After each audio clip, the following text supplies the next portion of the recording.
Hi, everyone. Today, I'd like you to meet Kelly Benish, the VP of Strategic Partnerships for Uberall. Kelly, welcome. Hey Lance, hi everyone. How are you, Lance? I'm doing great. Great since last time. So I wanted to just take a second and can we just touch base again on Uberall and what you guys do so people can have that before we get started? Yeah, absolutely. So we make franchises actually findable on the web and apps, local to social search, major social media sites, and GPS and navigation systems. And we also garner new audiences for those franchisees. We're accessing audiences through new ways of communication like voice search and making sure that they're optimized for voice search. And then there's also an engagement layer there. So we do social postings at mass scale, and then pull reviews all into one place. So it's really a multi-use platform that is in the cloud, and it has different permissions levels depending on how many locations you manage. And it can go from, one to 50,000. Oh, the one thing that you say that I just don't hear people say is about voice search. I mean, that just sticks out in my head is like you think about when people are, you say Googling it, they're typing in a search and they get like, a bunch of results. They get 10 per page. People say you got to be in the top three, right? But you say voice search, and that's like I'm on my phone and I'm like, hey, I don't want to say it because I don't want to like have my phone start talking, but like, Yes. hey, yeah, find me this, right? And then you get one result that comes up, one. And so it's so essential for you to have that maximized. And not a lot of people, really are focused on digging deep and constantly adding that value. But how much of that voice search is out there? What's the percent of it now? Yeah. So there was a stat, I think in 2018, that there were 33 million connected voice search enabled devices in North America alone. A lot of it too has to do with adoption rate, right? So I know you're in Canada, Lance, when we talk about the Canadian market, right? Only 12% of French Canadians use voice search. Do you know why that is? Hmm. Because the algorithm isn't catered to their accents, their lilts, their different intentions behind the intent behind their voice. And um, voice search hasn't really caught up to different languages and different dialects. And so that's something that is being perfected over time. We find too, there was a study done by Mindstream Canada in 2019, and that's the study that says there's 12%, only 12% of French Canadian searchers are searching through voice search. So as the adoption increases there, the algorithm becomes more catered to their voice. And the more we use voice search, the more it knows the inflection and the intent behind our search based on proximity. It looks at different recommendations on behaviors, and it studies us over time. So it's a learned algorithm. The more you use it, the more refined it becomes for your voice. Right. And do we have any stats on the US, like the adoption rate and usage there? Yeah. So I think from 2018 to 2019 in the US, there was a 32% increase in voice search users. That's incredible when you think about it. And now, too, when you look at the data, who's using voice search? It typically skews younger, Gen Z, Gen Y, the millennials, elder millennials, and it's very intent driven. You want what you want and you want it now. So it's all about accessibility and convenience. Sometimes, if my hands are dirty and I'm in the kitchen and I'm making something and I want a recipe, or if I burn something and I say, Alexa, where's the closest bakery to me? It's all intents and purposes. Or can I have a new recipe for this banana bread, for instance? It's all about convenience and driving that search direction directly to what the searcher is looking for. Right. And you guys bring it all together. So all that stuff that people would need for getting found, I think it works really well for retail. People can get directions right to a store, And I think you even had some stats on what uh, people are looking. They do research before they buy, even either before going to the store or at the store. Yeah, and 9 out of 10 searches end in an action, whether it's a click, a call, a driving direction being generated to that location. The the consumer now is more educated. They like to educate themselves before they go in store. They're looking for price, they're looking for convenience. They're also looking for inventory. So if that particular TV isn't at that Best Buy location, why are they going to go there when they can order it online directly to their house? I think you're absolutely right because you know what word people say nowadays all the time? If you ask them how they're doing, busy. Everybody's Busy. busy. Busy is like I'm accomplishing something, right? Busy, busy, busy. Well, we are, so that's why we want to make sure I don't want to drive around town looking for something that's not there. That seems like a waste of time. They're gonna look and see if they can find it or see if you're open or see what your reviews are because who wants to go try out a restaurant now without any positive reviews? So people want to see it. So all that reputation, all that research, so important. Absolutely. And thinking about the convenience that like a DoorDash or a Toast Tab has brought us, or a Postmates, right? You can bring anything to you. You can bring food to you. You can bring objects to you, items from stores. So we truly are a society of convenience. I found it during COVID, actually. I brought COVID home from Spain with me. It was an unfortunate souvenir, but I remember falling asleep on my couch the moment I got home, and I thought I was jet lagged. And then my COVID test told me otherwise. But I remember ordering $200 worth of DoorDash that week because all I could do was get up off the couch, feed myself, go back to bed. And at the end of that week, my credit card, Capital One, I got a notification. Did you just spend $200 on DoorDash? Why, yes, I did.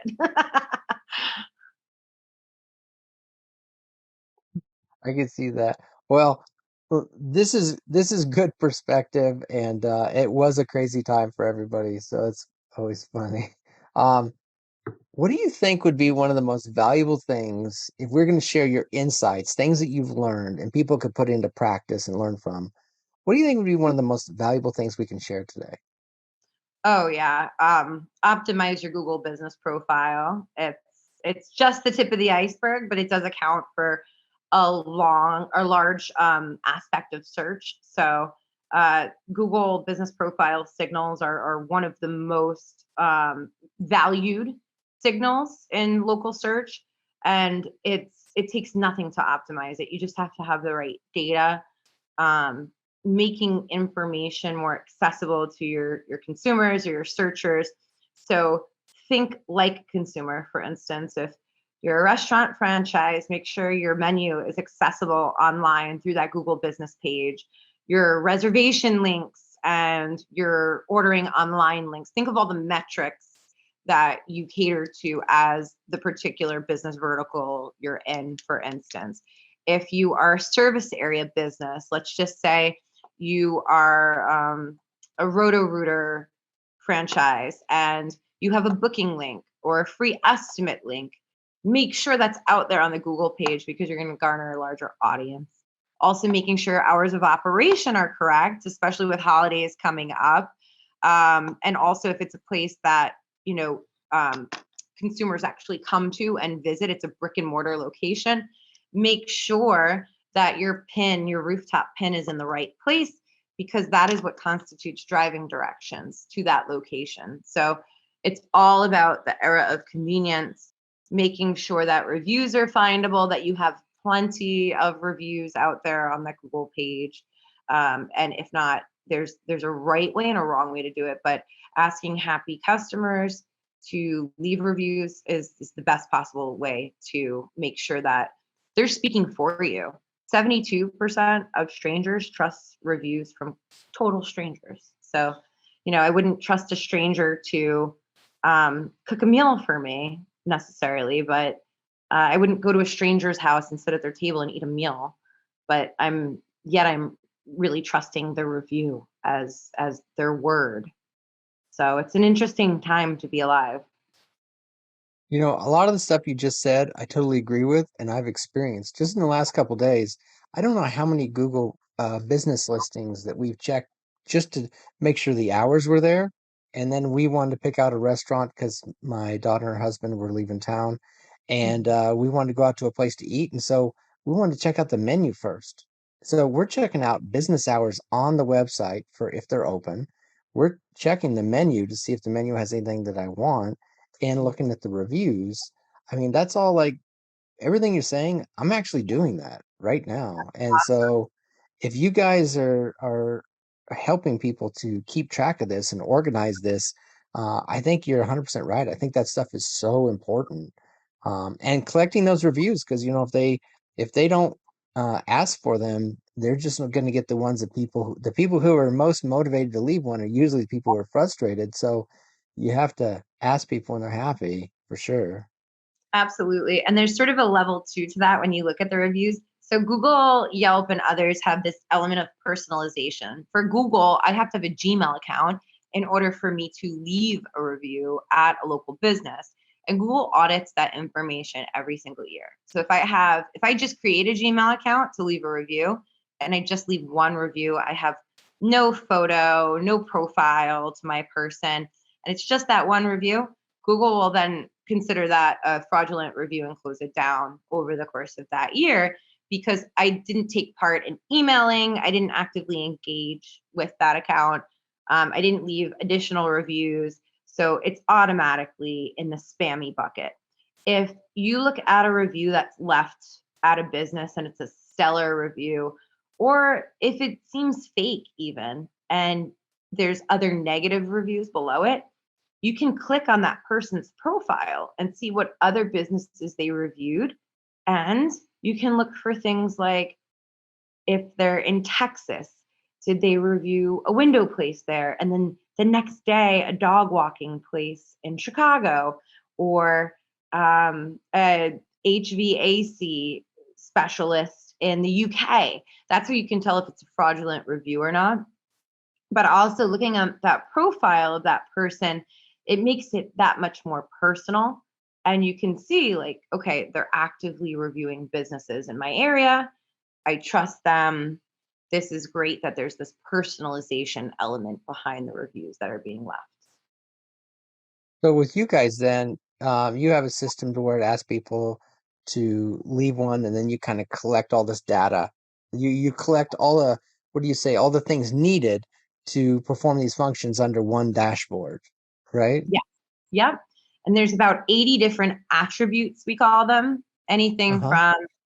from menu, criteria, images. You always want to make sure you have a landscape image of the outside of the building. If it is a brick and mortar that people are coming to, that consumers are visiting, so that they can easily find the business and then it's distinctive. And then the interior photos. For instance, let's just say you're managing 150 spas that are in a chain. You go in, and what I want to see as someone who goes to spas is that it's clean, it's nice, it looks like a nice serene place to go to. You want to bring the customer experience to them so that their decision is very easy to book an appointment. Hmm. Well, no, that makes total sense. Um, any other things like can you give the customer journey from your guys' perspective and the things along the way that you think people should pay attention to? Yeah, so we power about 500 reseller partners and 2,000 brands globally, and everyone's different depending on the country, depending on their footprint. Everyone's different. So it just depends on the different pathways that the customer takes to find that business, right? So we think about new ways to access those customers, anything from voice search to even when we look at Bing, for instance. Bing is, I think it accounts for 2% search value in the US, but it accounts for 5% search value in Canada. And what's the value of Bing? It depends on the audience that you're trying to attract. Bing was the default browser 20 years ago on desktop computers. Do you know who really keeps that computer nice? My elderly aunt. And she, by default, by her brand affinity for Bing, still uses Bing on her new computer. It's all she knows. And the details show and the stats show that Bing, the Microsoft network, skews older and female. So it depends on the audience that you're trying to target. Different pathways garner different audiences. And once they find that business, once they access that business through that link, they find them on a directory, it's all about engagement, making it super easy for them to engage with the business. So Facebook and Google now have messaging, automated messaging that you can turn on. So I, as a consumer, can message the business, and that message, I, as the business owner, can opt into receiving text messages to my phone to respond to that. Same thing with Google. So it's all about accessibility. And many times it's the first person that completes that chain of contact with success. For instance, I just bought a new house. I had a hole in my ceiling. I had a water line burst and it was miserable. Just saw the ceiling bellowing out and I wanted it fixed immediately. So it was around 6 p.m. at night and I needed an emergency plumber. Of course, they're going to charge you an arm and a leg because it's after hours. So I was trying to find something in between, someone that would come out quickly, but wasn't going to charge me an arm and a leg. I did all of my research. I called all of the different numbers that I found. And who did I go with? I went with the first person to contact me back. Although I was paying them a premium, I wanted my problem fixed.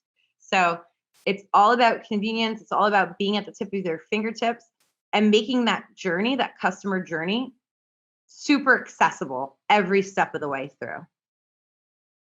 That's kind of really how you guys are able to help people drive customer loyalty then. Oh, yeah, because once a customer is buying from a brand, they're 32% more likely to rebuy from that brand. If a customer goes to a location and they have their heart set on a bagel and it's 8 a.m. and they drove out there to beat the rush hour traffic and they get there and that location is closed, what do you think happens to brand affinity? It starts to dilute. They lose it for that business. And maybe they go to a different bagel store at that point. What you talked about, like 85% of brand engagement is not happening on companies' websites. What is that about? So when we talk about engagement in general, it's the channels for which the business is acquiring new customers. So it's all of these different search sites out there. It's different avenues of search like voice search. It's Hmm. near me search, right? Which near me search is on demand. It's based on proximity and it's based on intent. I need it now. And based on my location, it's all about accessibility. It's also through GPS and in-car navigation systems. It's through local social signals too. Like 35% of local social search happens on Facebook. I know personally, I search events in my area on Facebook because I can see my friends are going to them. My friends are going to a concert. I want to be there. So it's all about catering to your audience, and it doesn't quite happen on the website. So think of offsite citations, what we do, as different roads heading into the city, and the website's the city. It's how are you going to get them to that website? Then once they're on the website, testing to make sure that they don't bounce from that website and a conversion happens at the site level. So, so are people using Uber All as a way to basically interact with their traffic, or is it really helping you to manage your traffic and are, on the way in? Are people using it to attract traffic or just engage with and convert traffic? It's both of those things really. So in order for you to engage with audiences, you have to have audiences. So it's making sure that these businesses are in all of the places that those audiences are searching for them. But then there's all of these different layers of engagement. So it's social posting, it's making sure that they are putting offers out there, they're answering their Google questions and answers, which is like a local FAQ and of digestible information. For instance, if I'm a massage therapist in a location, I can answer frequently asked questions that I get calls for to mitigate some of that precious customer service time that if I have one therapist there, I don't really have, right? So how much do you charge for a deep tissue massage? What are your hours of operation? What days are you fairly flexible? How many therapists do you have? All of those common questions that are asked, it's basically serving that information up on a silver platter to the searcher. And are people setting up like, let's just say, would you say what percentage of your accounts go through the franchisor, and what are percentage of the accounts are franchisees pursuing you directly? Yeah, so we have about 2,000 brands on our platform.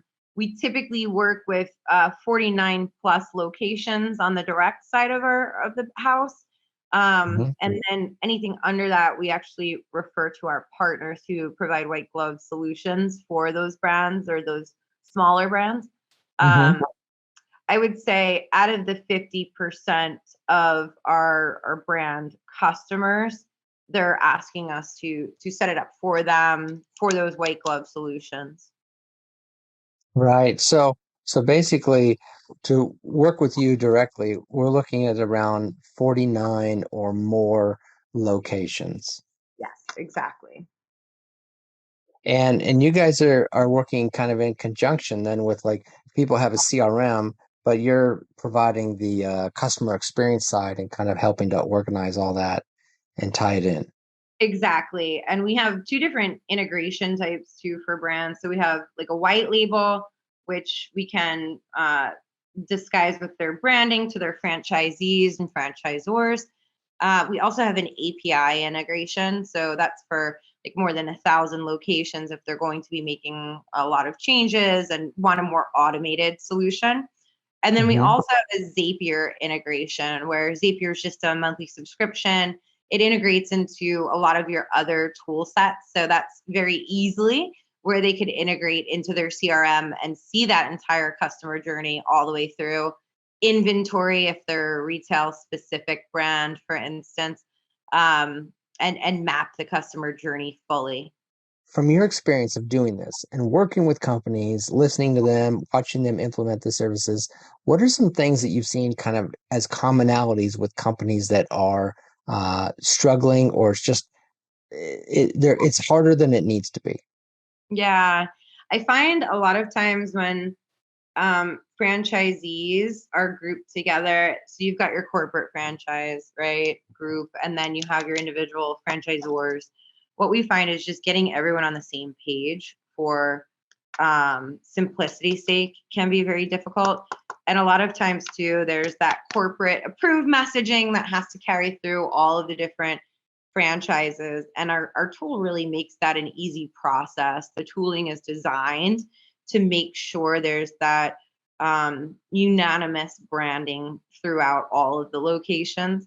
And then getting each of those franchises on board and under the same sort of like admin panel, just making sure that they optimize with similar messaging, not the same, but also very localized messaging. So in their short and long descriptions, talking about specifically the neighborhood they're in. Think about how the customers are searching. Are they searching, for instance, I'm in Charlotte, North Carolina. There's 2.5 million people here, and there's probably 22 different neighborhoods, right? So, how am I going to search in Charlotte for coffee near me? Coffee Charlotte.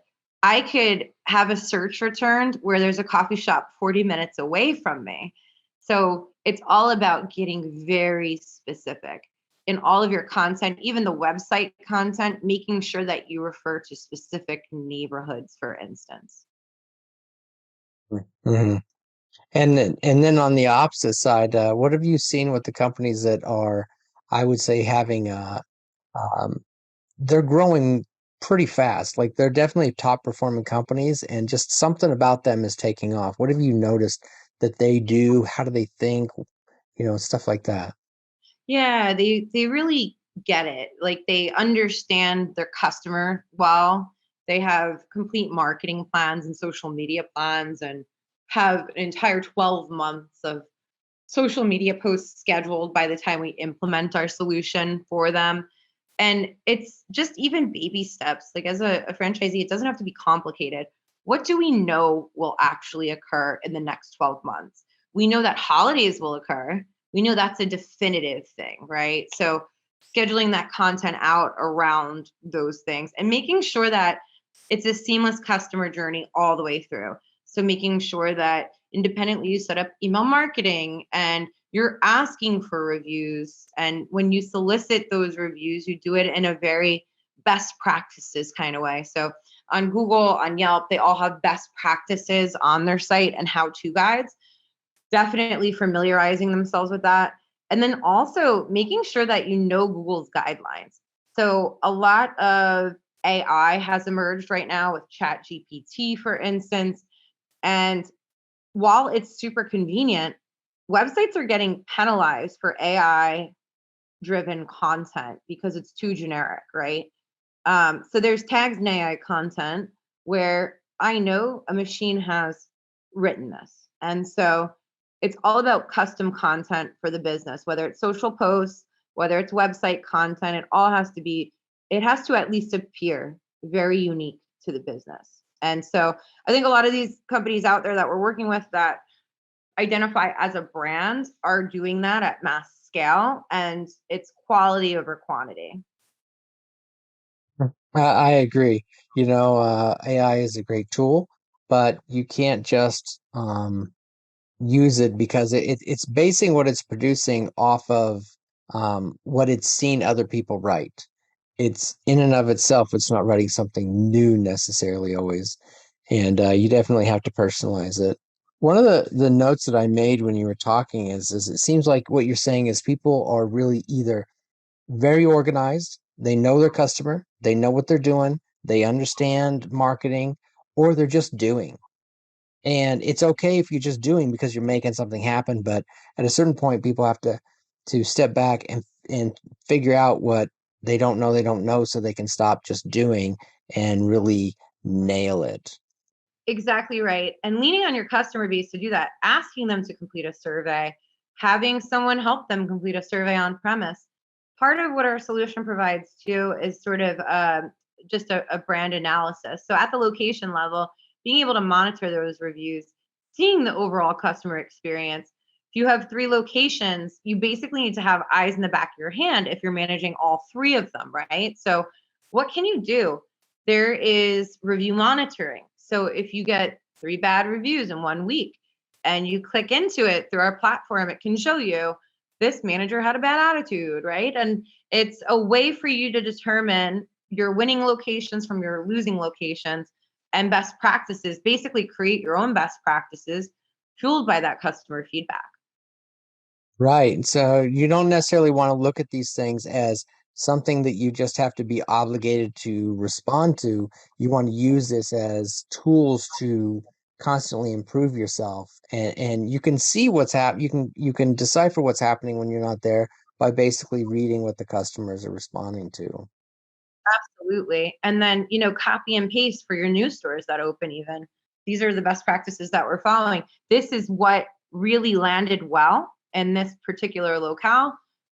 Great customer service, right? So maybe you'll even have an idea of who to look at to come in and train your new franchisees.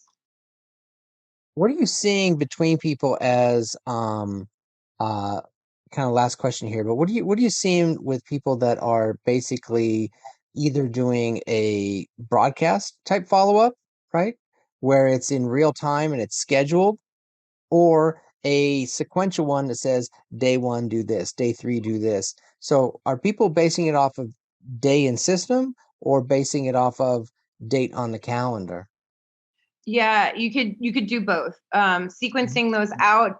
I think there's if you're going to do like social postings in tandem with like review solicitation or feedback, that's always good. I think Tuesday at 10 a.m. is the best possible time to post on social media, specifically Facebook. But for the most part, I'm seeing a lot of solicitation right after a business or a consumer visits the business because it's fresh in their mind. If a week goes by, for instance, and there's that pacing in between, they could forget just how phenomenal of an experience they had, or the urgency isn't necessarily there to compliment that amazing manager at the front, or that amazing employee that gave them an awesome customer service experience that they otherwise, would have, um, responded to immediately. That makes sense. Well, Kelly, I appreciate your time. I mean, I could talk to you for hours. You have a lot to share. I appreciate you. I would just tell everybody, if you want to check out Uberall, if you want to gather up all of these components, these your interaction, your customer engagement journey, and put it into one place with Uberall, you can click on the link next to here and check it out. Anything else you want to add? No, thanks so much for the opportunity, Lance, and I certainly hope to work with some of your attendees. That would be great.